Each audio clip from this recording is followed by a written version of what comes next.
சமாதானத்தை உங்களுக்கு வைத்து போகிறேன், என்னுடைய சமாதானத்தையே உங்களுக்கு கொடுக்கிறேன். உலகம் கொடுக்கிற பிரகாரமாய் நான் கொடுக்கிறது இல்லை. உங்கள் இருதயம் கலங்காமலும் பயப்படாமலும் இருப்பதாக.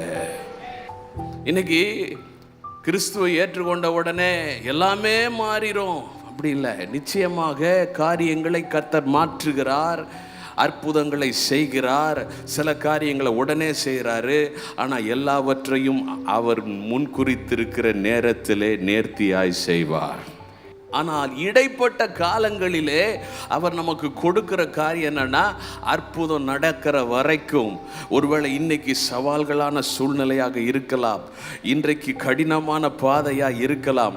ஆனால் அவைகளின் மத்தியிலும் தேவன் நமக்கு உலகம் கொடுக்க முடியாத சமாதானத்தை கொடுத்திருக்கிறார்.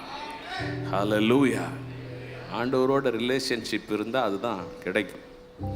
அப்போ இந்த சமாதானத்தை ஆண்டவர் எனக்கு கொடுத்திருக்கிறாரே, இந்த சமாதானம் இல்லாமல் எத்தனை பேர் என்னை சுற்றிலும் இருக்கிறார்களே, அவர்களுக்கும் இந்த சமாதானத்தை நான் கொண்டு செல்ல வேண்டும்.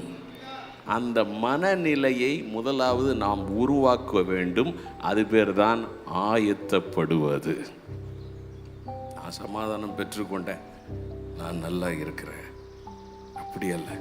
நான் சமாதானத்தை பெற்றுக்கொண்டேன், என்னுடைய குடும்பம் இன்னும் நன்றாக இருக்க வேண்டும். அதை மாத்திரம் நம்ம நினச்சிக்கிட்டு இருந்தோம்னா நம்முடைய பார்வை மிகவும் குறுகிய பார்வையாக தான் இருக்கும்.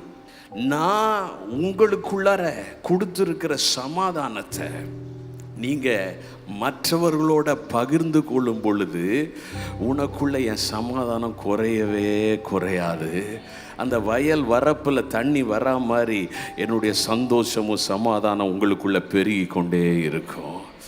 ஆனால் ஒரு அவுட்லெட் இல்லாமல் நான் உனக்கு செய்வதை, நான் உனக்கு கொடுக்கிற சமாதானத்தை உன்னை சுற்றி இருக்கிற சமாதானம் இல்லாத மற்றவர்களுக்கு சொல்லாமல் போகும் பொழுது, பகிர்ந்து கொள்ளாமல் போகும் பொழுது, என்னை பற்றியே நான் நினச்சிட்டு இருக்கேன், என் கஷ்டத்தையே நினச்சிட்டு இருக்கேன், இப்படி இருக்கும் பொழுது அந்த சமாதானம் வெளியே போனாதான்ப்பா புதுசாக தண்ணி வர முடியும்.